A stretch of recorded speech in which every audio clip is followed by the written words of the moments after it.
I was 19, I was deep into the world of online dating.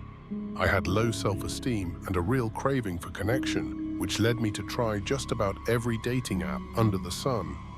That's where I met Brent. Brent seemed like a nice guy. We shared a lot of interests, video games, nerdy hobbies, the usual stuff. He messaged me on OkCupid, and after a little back and forth, I agreed to meet him for a date. Now, I couldn't shake the feeling that Brent looked familiar, but I brushed it off. I figured we must have crossed paths somewhere in our small college city. The plan was to meet at Red Lobster, not exactly fine dining, but hey, we were broke college kids, so it worked. I spent time getting ready, putting together a casual but nice look. I didn't want to overdo it, but I wanted to make a good impression. When he showed up, though, I was surprised. He looked nothing like his photos. He was unkempt, visibly dirty, and just gave off a very different vibe. I tried to give him the benefit of the doubt. I mean, appearances aren't everything, right? Maybe his personality would make up for it. Then came strike number 2. When I ordered chicken because, well, I don't like seafood, Brent was visibly annoyed. Not just annoyed, he made a scene, a whole public display of frustration because I wasn't eating seafood at the seafood restaurant. I tried to brush it off and de-escalate, but at that point, the date was doomed. I thought the awkwardness was mutual and figured we'd part ways afterward, never to speak again. But no, Brent had other plans. After dinner, he insisted on walking me to my car. Suddenly, he was very into me again, constantly finding excuses to touch my arm or stand close. He kept trying to kiss me, but I dodged every attempt. Eventually, I managed to wrap things up and get in my car after what felt like the longest goodbye ever. When I got home, my phone exploded with messages. At first, I thought, oh great, he's mad about the chicken thing again. But no, it was the opposite.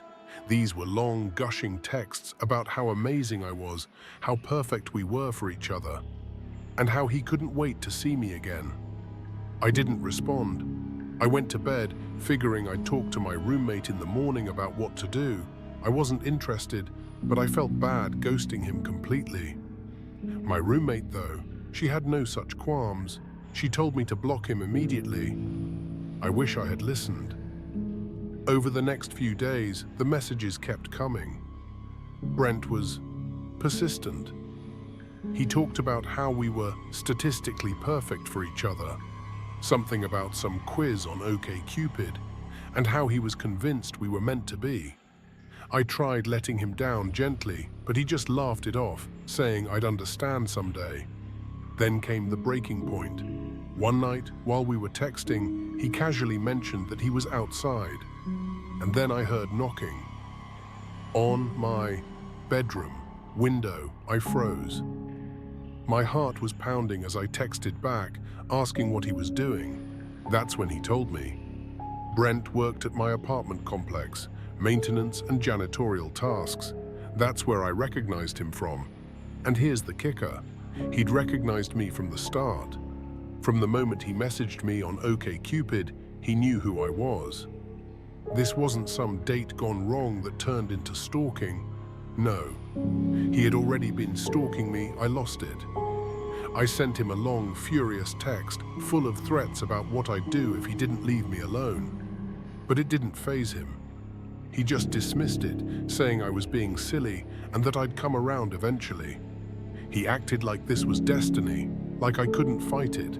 No more than I could fight gravity, I finally blocked his number. But that didn't stop him from showing up at my window. It got so bad that I eventually went to my landlord. I should have done it sooner, but at the time I didn't think it was serious enough to involve the police. Thankfully, after a stern talk from the landlord, Brent backed off. Not long after, I moved. It's been over 10 years now, and I've never heard from him again. So Brent, my stalker date, let's not meet.